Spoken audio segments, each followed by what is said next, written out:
technically, I think as lawyers would define it, a constitutional crisis. Right. Well, then through an appeal could be. We're a little bit down the road, but a road to a constitutional crisis. Okay. How's that? Okay. That's what a press secretary does. The road to constitutional crisis. Boy, if that's not a title of a Rachel Maddow special, I don't know what is. Well, road to constitutional crisis. and then like Rachel Maddow, like it's schizophrenic at times. Boy, Jon Stewart really starts turning on Jen Psaki in this podcast. First, he makes fun of Rachel Maddow from her network at MSNBC, referring to a show on the road to constitutional crisis would be a good title of a Rachel Maddow show. Then he even talks about her being schizophrenic at times. This recent podcast sure made waves out there as it showed the rifts that have formed within the Democrat Party. And this is quite a disturbing scene and not something you see too often. We've got a hyena feeding on a hyena. Well, I will say, broadly speaking, what I'm not going to say Democrats, I'm going to say people on the left do not do that the right does very well is support within the system each other. I'm serious. And what I mean by this is this, right? Yeah. Theo Vaughn appears on Joe Rogan's show, right? He promotes what Joe Rogan's doing. But they all promote all of the things each other are doing and what the elected officials, I guess, are doing too.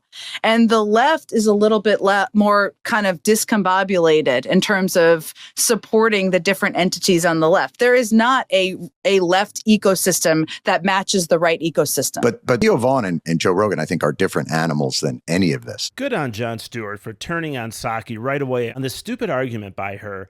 He's right. Rogan and Vaughn are completely different animals than the usual political junkies that Psaki's comparing them to. Like, I wouldn't say I don't think they're part of any machine. Don't you think they're but they are still in the right wing ecosystem? Wouldn't you agree?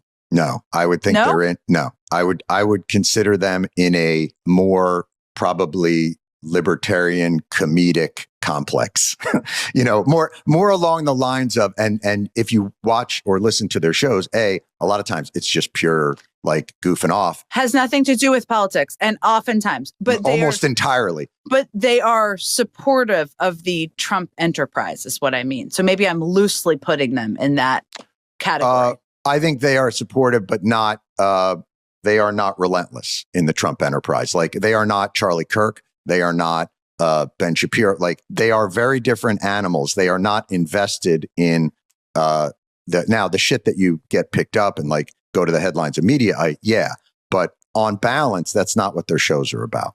And now he turns on Morning Joe. 4 hours of Joe Scarborough shouldn't be allowed in this country. And I know this might be quite disturbing, but this is a predator's life. It's eat or be eaten. Shouldn't be allowed in this country. and then like Rachel Maddow, like it's schizophrenic at times.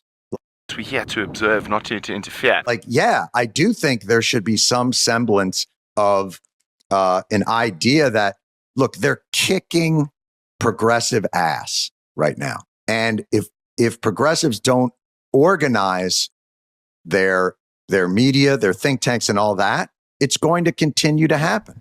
All right, what planet is Jon Stewart living on? He's saying progressives, and I even expand that out to liberals as well, aren't organized on their media and think tanks? What is he talking about? ABC, NBC, CBS, MSNBC, PBS, CNN, go down the list. They're all organized. You've seen those clips like I have where someone will point out the talking points that are showing up on one channel, and all of a sudden the anchors on all the other channels are using the exact same talking points. They are completely organized. The problem is they're backing the wrong issues, and it's not issues that the majority of Americans care about. So, he's right about a lot of things in here, and I love that he's turning on Psaki and her network on a lot of the stupid stuff they do, but he is full of it if he thinks we're going to believe for 1 second that the left isn't organized when it comes to media. It's chaos. Do they come to you every day and go, here's what we think is important to preserve and fight for whatever? No, everybody gets a zillion press releases and pitch calls, but no. No. I'm talking about the head of it. Oh, no. You determine, we determine, each of us for our shows, here's what I'm going to cover today, and here's what I'm going to talk about, and here's what I think is important, which there's an independence-ish of that. And there also is, you're not waiting to be told what to say about anything. You're going to say what you think. You're not waiting to be told what to say about anything. You're going to say what you think. So people can trust that. And that is a good thing. See, I disagree with that. I think it's not that you're able to be independent. It's that you're then a prisoner purely to the minute by minutes. Purely You mean to in terms of ratings? the ratings, incentives, and all those other things. If you don't have the ideological component, then you don't have a governing authority of editorial authority, right? And MSNBC, I am unburdened by not having, I can share whatever I think. I have obviously worked in Democratic politics for 20 years. I don't hide anything about that. It is a progressive leaning network. Progressive leaning? Okay, Jen. But nobody is, to the frustration at times of many elected Democrats, it is not a mouthpiece of the Democratic Party.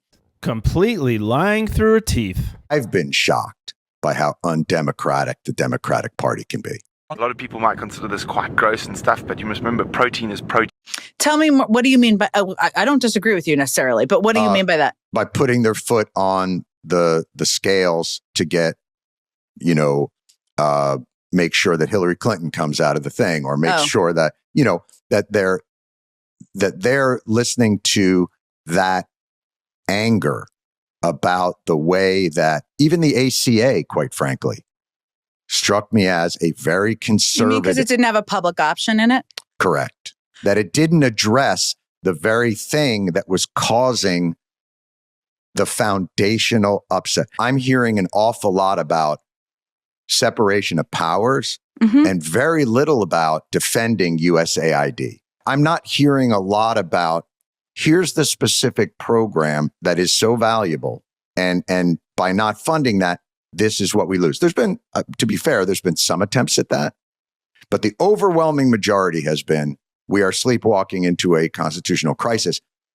Again, taking the bait of the larger thing and not defending the efficiency or value of the programs. So isn't that part of why people lost faith? Yeah. So yes, I think we're saying, well, I'm trying to say something similar, which is this. Boom, boom. Which is Democrats just lost everything. They control nothing. They control, I mean, they don't control the House. They don't control the Senate. They don't control the White House, and they don't control the Supreme Court. So now is the time to break some shit, right? And break some China. They do control the email lists that continue to ask for money. Well, that's true. They still have that. And this is quite a disturbing scene and not something you see too often. We've got a hyena feeding on a hyena.